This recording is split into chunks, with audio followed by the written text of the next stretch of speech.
ان اللہ یحب التوابین ویحب المتطہرین۔ محترم بزرگوں اور بھائیوں، اللہ رب العزت کا احسان ہے، کرم ہے کہ اللہ تعالیٰ نے ایک ولی اللہ کی، اپنے ایک ولی کی مصاحبت ہمیں نصیب فرمائی۔ یہ اللہ کی ایک بڑی نعمت ہے۔ اللہ کا قرب حاصل کرنے کے لیے تین چیزیں خاص طور پر ضروری ہیں۔ اللہ کا قرب اور اللہ کی نزدیکی حاصل کرنے کے لیے تین چیزیں ضروری ہیں۔ نمبر ایک، گناہوں سے محافظت،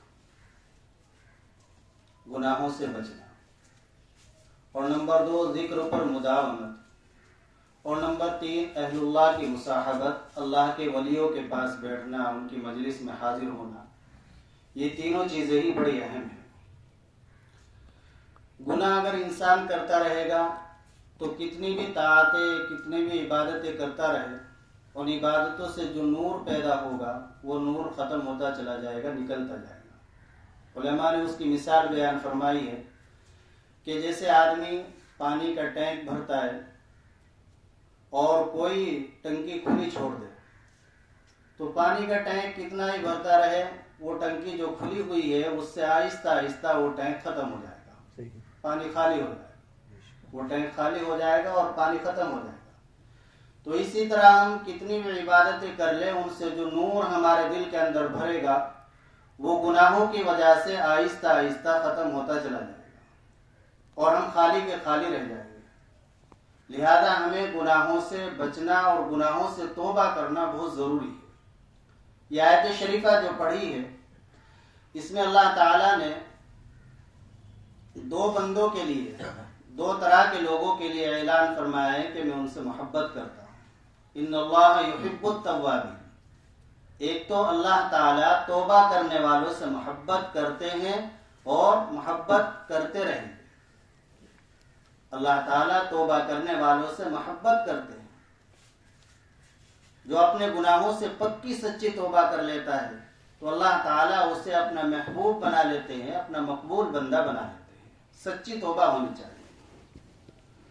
علماء نے یہاں پر ایک نقطہ لکھا ہے کہ اللہ تعالیٰ نے یہاں اپنی صفت محبت کا ذکر فرمایا کہ اللہ تعالیٰ توبہ کرنے والوں کو پسند فرماتے ہیں۔ یہ نہیں فرمایا ان اللہ یرزق التوابین کہ اللہ تعالیٰ توبہ کرنے والوں کو رزق دیتے ہیں، یا ان اللہ یغفر التوابین اللہ تعالیٰ توبہ کرنے والوں کی مغفرت فرما دیتے ہیں، یا ان اللہ یرحم التوابین اللہ تعالیٰ رحم فرماتے ہیں توبہ کرنے والوں پر۔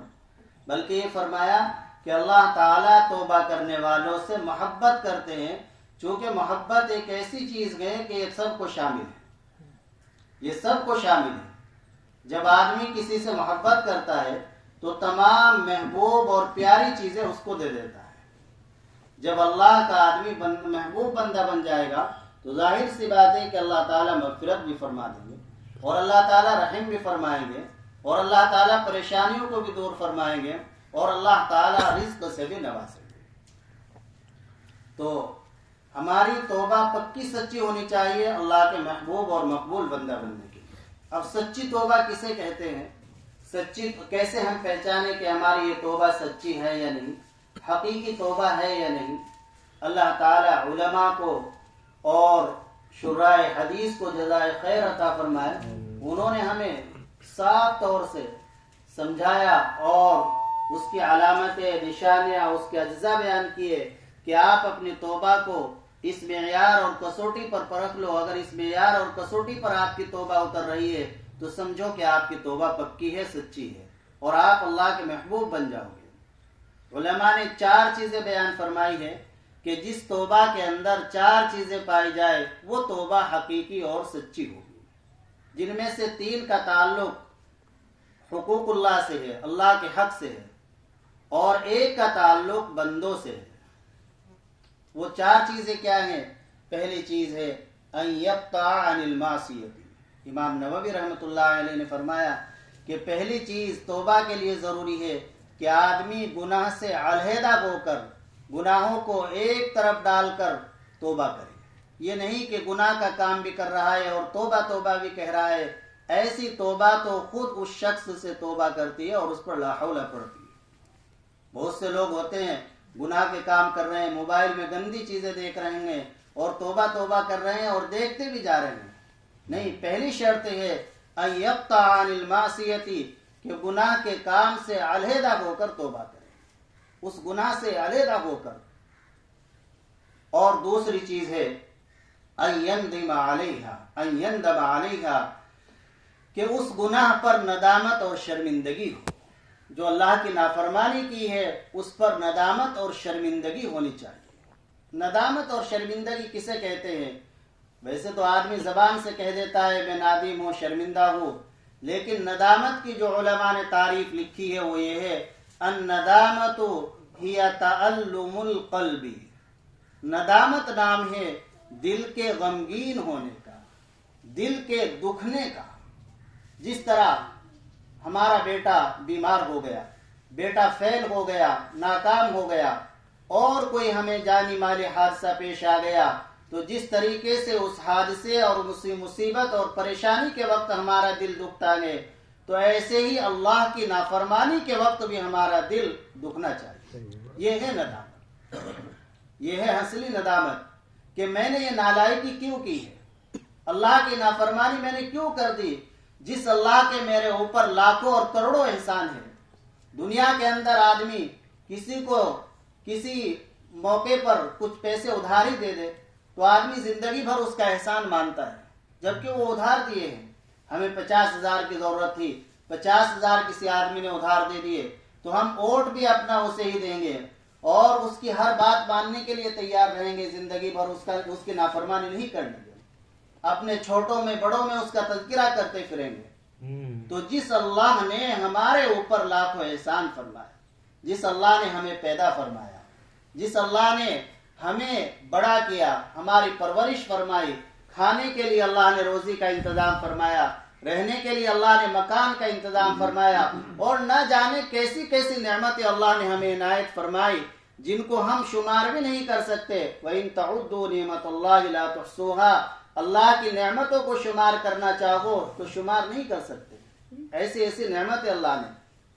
ایک نعمت کو آدمی لے لے, صرف یہ پیشاب کا ہمارا معمول کے مطابق آنا اور رک جانا, یہ بھی اللہ کی بڑی نعمت ہے.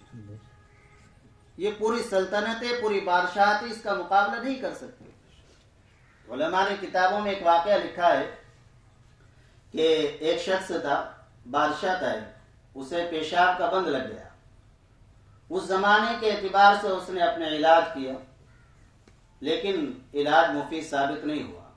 اسے معلوم ہوا کہ جنگل کے اندر ایک فقیر رہتا ہے اور اس فقیر کے پاس کوئی ایسی جڑی بوٹی ہے کہ جس سے پیشاب کا بند کھل جاتا ہے.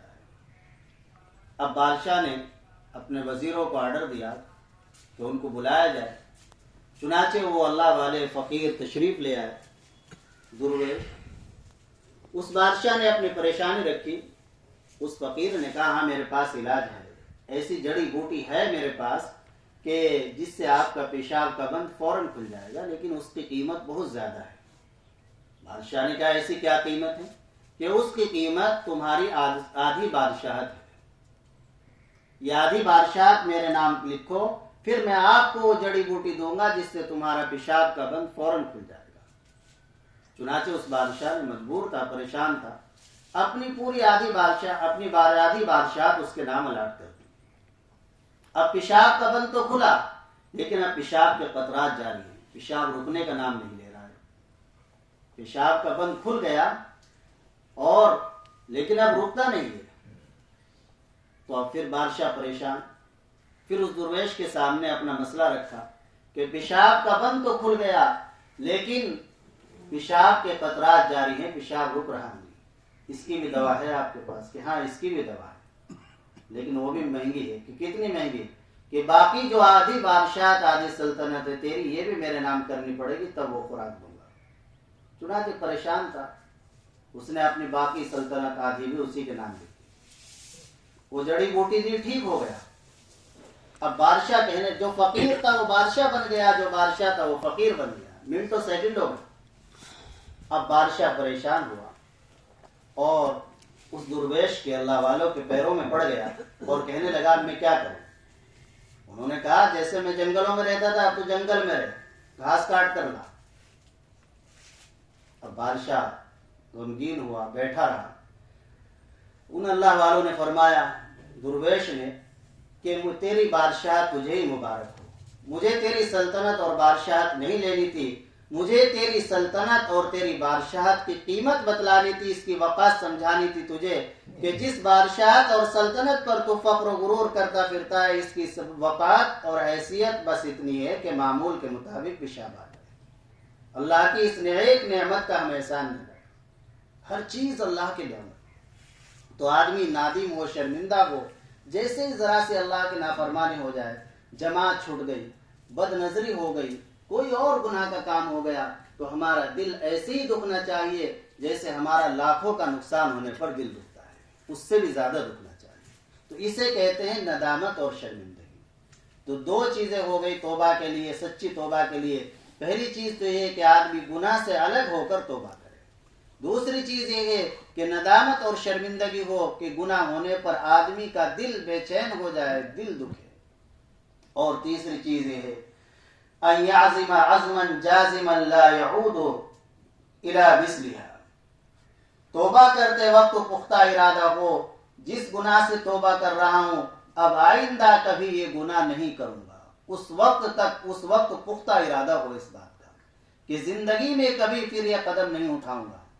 جس گناہ سے بھی توبہ کر رہا ہے اس گناہ سے توبہ کرتے وقت پختہ ارادہ ہو کہ اب اللہ کی نافرمانی نہیں کروں گا، اب گناہ نہیں کروں گا، اب اللہ کی نافرمانی نہیں کروں گا.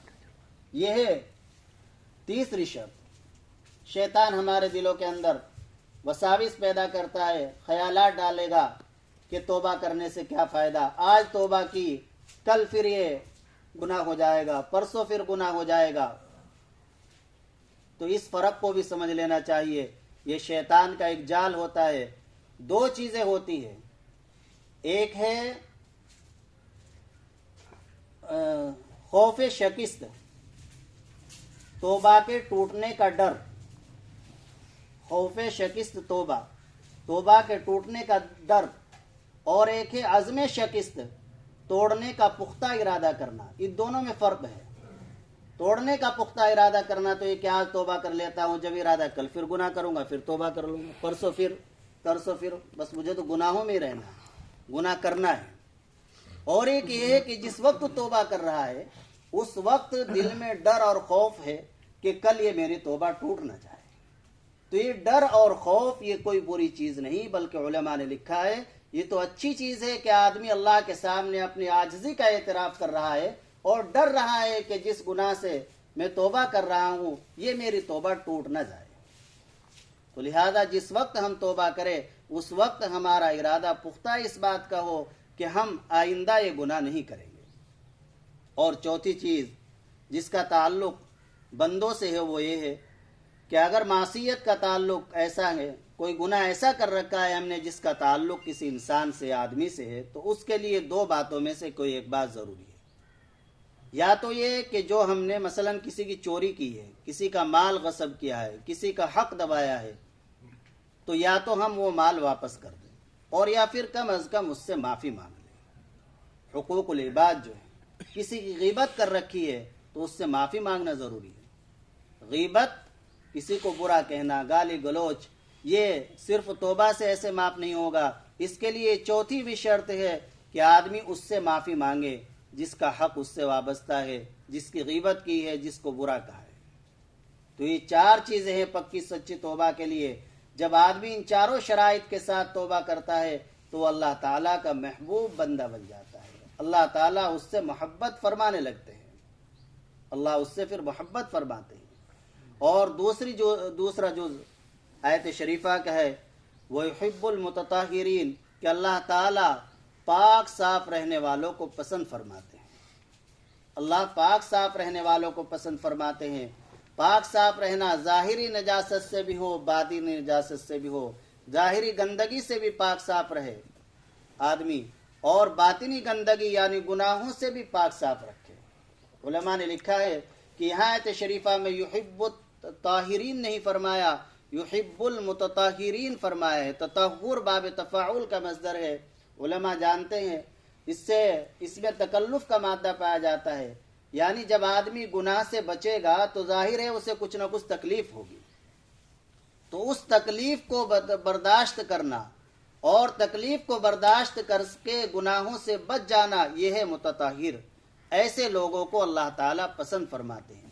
آدمی کا دل چاہ رہا ہے بد نظری کرنے کو، لیکن اس وقت اللہ کا خوف، اللہ کا ڈر اپنے دل کے اندر لا کر بد نظری سے بچ جائے اور بد نظری نہ کرے، تو یہی ہے اس گناہ سے بچنے کی جو تکلیف ہوئی ہے اس کو برداشت کرنا، یہ تطہر ہے۔ اللہ تعالیٰ ایسے لوگوں کو پسند فرماتے ہیں۔ ہونا یہی چاہیے کہ آدمی جس طریقے جب آدمی گناہ سے بچتا ہے تو گناہ سے جس طریقے سے گناہ میں لذت ہوتی ہے، وہ لذت تو معمولی سے وقت کے لیے ہوتی ہے، لیکن جب انسان اللہ کے خوف کی وجہ سے گناہ سے بچتا ہے تو اللہ تعالیٰ گناہ سے بچنے کی لذت اس کے دل کے اندر ایسی پیدا فرماتے ہیں جو دیر پا ہوتی ہے۔ تو ایک چیز تو یہ ہے کہ ہمارے سے جو گناہ ہوئے ہیں ان گناہ سے ہم توبہ کریں، ان گناہوں سے توبہ کریں اور آئندہ گناہوں سے بچنے کا اہتمام کریں، استغفار کا اہتمام کریں، توبہ کا اہتمام کریں۔ یہ دو چیزیں ہیں الگ الگ، ایک استغفار ہے، ایک توبہ، تو یہ دونوں ایک ہی ہیں یا الگ الگ ہیں؟ صحیح بات یہ ہے کہ دونوں الگ الگ چیزیں ہیں۔ استغفار کی حقیقت الگ ہے، توبہ کی حقیقت الگ ہے، اور دلیل اس کی یہ ہے کہ اللہ تعالیٰ نے قرآن کریم میں استغفار کے بعد توبہ کا حکم دیا، وَاسْتَغْفِرُوا رَبَّكُمْ ثُمَّ تُوبُوا إِلَيْهِ، اپنے رب سے استغفار کر لو اور پھر اس کی طرف توبہ کرو۔ تو اگر دونوں ایک نہ ہوتے تو الگ سے توبہ کا ذکر کرنے کی ضرورت نہیں تھی۔ کیا فرق ہے؟ استغفار کے معنی تو یہ ہے کہ آدمی سے جو گناہ ہوئے ہیں ان گناہوں پر نادم اور شرمندہ ہو کر اللہ سے معافی مانگ لے، اللہ سے ان گناہوں کو دھلوائے۔ اب اللہ سے گناہ معاف کرا لیے تو دوسری چیز ہے اب اپنا رجوع اللہ کی طرف کرے۔ ملا علی قاری رحمۃ اللہ علیہ نے توابین کی تفسیر رجاعین سے کی ہے، اور رجوع جو کثیر الرجوع الی اللہ، اللہ کی طرف جو خوب رجوع کرنے والے ہیں، یعنی جب بھی انسان، اور اللہ کی طرف رجوع کرنے کا مطلب یہ ہے کہ کوئی بھی جائز کام انسان کرنا چاہ رہا ہے تو اس وقت اللہ کی طرف رجوع کرے اور یوں کہے کہ یا اللہ میں یہ کام کر رہا ہوں، میرے اس کام کو آسان فرما دے، اور میرے اس کام میں یا اللہ مدد فرما دے، اور مولا کریم اس کام کو پائے تکمیل تک پہنچا دے اور اس کو اپنے بارگاہ میں قبول بھی کر دے۔ تو جب بھی ہم ہر جائز کام کے وقت اس طرح اللہ سے دعائیں کریں گے تو بار بار اللہ کی طرف رجوع ہوگا۔ تو یہی ہے تواب۔ تو توبہ کے معنی ہے، استغفار کے معنی تو یہ ہے کہ آدمی گناہوں سے پاک صاف ہو جائے، اور گناہوں سے پاک صاف ہو جانے کے بعد پھر اپنا رخ اللہ کی طرف کر لے اور اللہ کی طرف رجوع کرے۔ یہ معنی ہے تواب کے اور توبہ کے۔ تو ایک چیز تو یہ ہو گئی کہ ہم اپنی عادت بنائیں توبہ کرنے کی، اللہ سے معافی مانگنے کی اور صلاۃ التوبہ پڑھنے کی۔ کوئی بھی گناہ ہو جائے اللہ سے فوراً توبہ کرے اور آئندہ گناہ سے بچنے کا پختہ ارادہ رکھے۔ اور دوسری چیز جو عرض کی ہے وہ ہے ذکر پر مداومت۔ ذکر یہ بھی اللہ کی بڑی نعمت ہے، اس کے بھی بڑے فوائد ہیں۔ مسلم شریف کے اندر ایک حدیث ہے جس کے راوی حضرت ابو ہریرہ رضی اللہ عنہ اور حضرت ابو سعید خدری رضی اللہ عنہ، دونوں صحابی اس حدیث کو روایت کرتے ہیں۔